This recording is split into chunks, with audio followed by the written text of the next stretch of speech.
What if I told you there are only 12 stories in the entire world, and you've been cycling through them your whole life without knowing it? You think you're the main character of your unique story, but you're actually just player 7.892, 456, 891, running the same program that's been running since humans first told stories around fires. Joseph Campbell called it the monomyth, but I call it the psychological simulation we can't escape. Here's the scary part.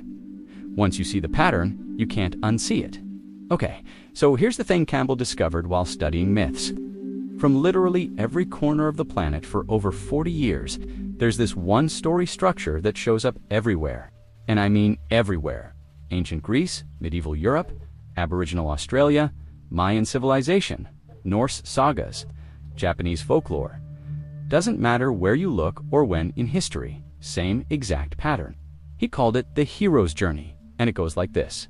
Regular person living ordinary life gets called to adventure, refuses at first because it's scary, meets a wise mentor who gives them tools or knowledge, crosses the threshold into a new world, faces escalating trials and enemies, confronts their greatest fear or weakness, experiences a symbolic death where their old self dies, gets reborn with new wisdom or power, and finally returns home transformed to help others. Sound familiar? That's because it's literally Star Wars. Luke's a farm boy, gets called by Leia's message, refuses until his aunt and uncle die. Meets Obi-Wan, learns the Force, enters the Death Star, faces Vader, symbolically dies to his old self, and returns as a Jedi. And Harry Potter, orphaned boy, gets Hogwarts letter, resists leaving the Dursleys, meets Hagrid, crosses into the wizarding world, faces Voldemort repeatedly, dies, and comes back to life, saves everyone. And the Matrix, Neo, the programmer, gets the red pill choice, refuses to believe at first. Meets Morpheus, enters the real world, fights agents, dies and resurrects as the one, but here's where it gets absolutely mind-dash. Bending. ... It's not just that we tell these stories, it's that we live them, without even knowing it. Think about it. When was the last time you made a major life change?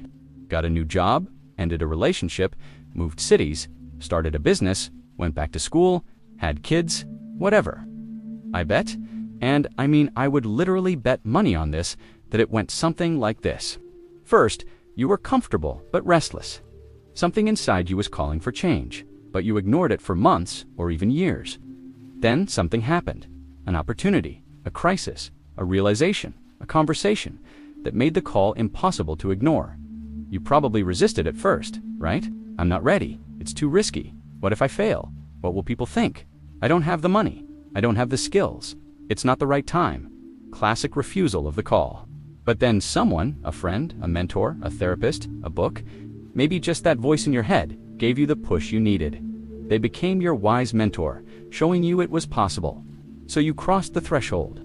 You quit the job, ended the relationship, submitted the application, bought the plane ticket, whatever.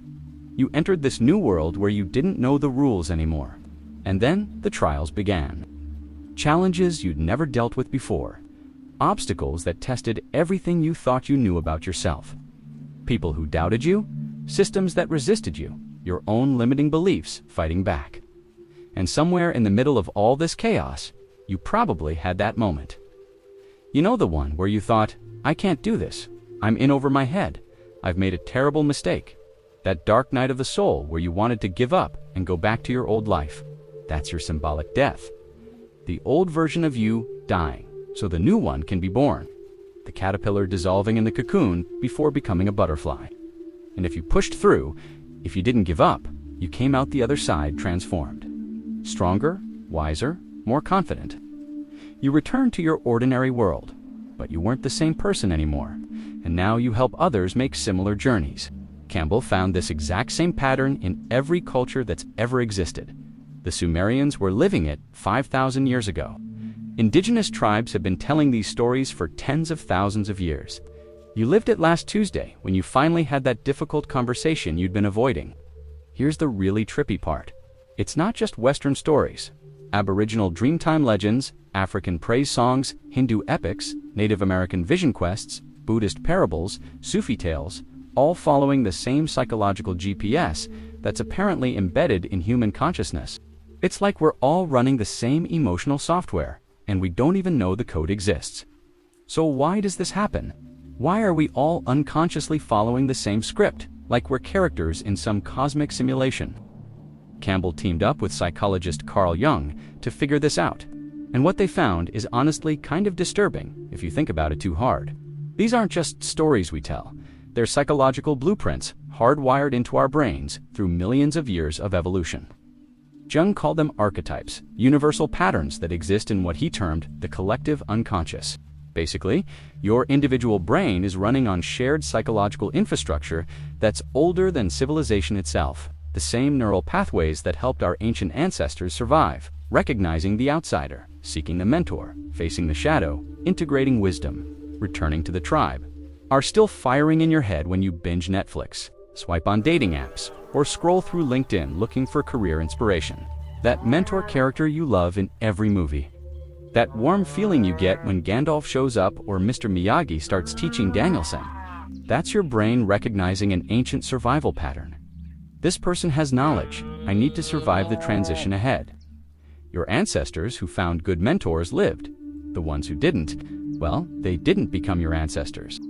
That moment in every story where the hero almost gives up. That crushing feeling in your chest when Rocky gets knocked down or when Frodo can barely carry the ring anymore. That's your amygdala recognizing the exact psychological state that happens right before breakthrough. When your old identity is dying and your new one hasn't been born yet. It's the most dangerous moment in any transformation, so your brain evolved to pay very close attention to it. Even the villains follow patterns. The shadow represents the parts of ourselves we've rejected or repressed. Darth Vader is literally Luke's father, the darkness he could become. The Joker represents Batman's potential for chaos. Your toxic ex represents the part of you that sabotages good things. Here's what really messed me up when I first learned this. You think you're choosing your life path based on your unique preferences and circumstances, but you're actually just selecting from a menu of pre-existing psychological templates that have been running since humans first developed language and storytelling. Your unique quarter-life crisis where you question everything. Congratulations, you're running template number 4. The call to adventure during early adulthood, your personal spiritual awakening after a major loss. That's template number 7. Death and rebirth through suffering. That individual creative breakthrough you're so proud of. Template number 2, the artist's journey with some custom variables based on your particular medium and circumstances. And the wildest part, once you see this pattern, you start seeing it everywhere. Every movie, every book, every friend's Instagram story about their transformation journey, every motivational speaker's origin story, every entrepreneur's from zero to hero narrative. Even this video follows the pattern. I'm literally your mentor figure right now, the wise guide giving you the knowledge you need to cross into a new understanding of reality. You came here as someone who didn't know about the monomyth, and you'll leave as someone who can never unsee it. Campbell called it the monomyth because it's not many myths, it's one myth, told a billion different ways by every human who's ever lived and will ever live. So yeah, now you know why your life feels like a movie you've seen before. Because you have seen it before. We all have. For thousands of years, you're welcome for that existential crisis. But here's the thing that Campbell understood, and that took me a while to accept. Knowing the pattern doesn't make you less unique or special. It makes you more connected to the vast web of human experience.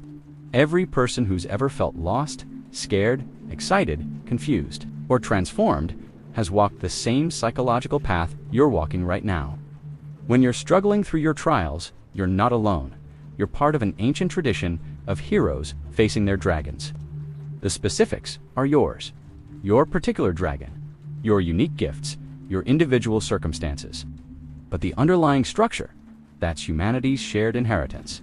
It's what makes us human, and maybe that's the real magic. Not that we're all following a script, but that we're all part of the same story. The story of consciousness waking up to itself, one hero's journey at a time. That's gonna cost you one subscribe, or tell me in the comments. What's the last major hero's journey you went through? I bet you'll recognize the pattern now that you know what to look for. And if you want to go deeper into how ancient wisdom shapes modern psychology, this video right here breaks down how Stoic philosophy is literally cognitive behavioral therapy. Same principles, different packaging. Turns out the pattern goes way deeper than even Campbell realized. The rabbit hole is waiting.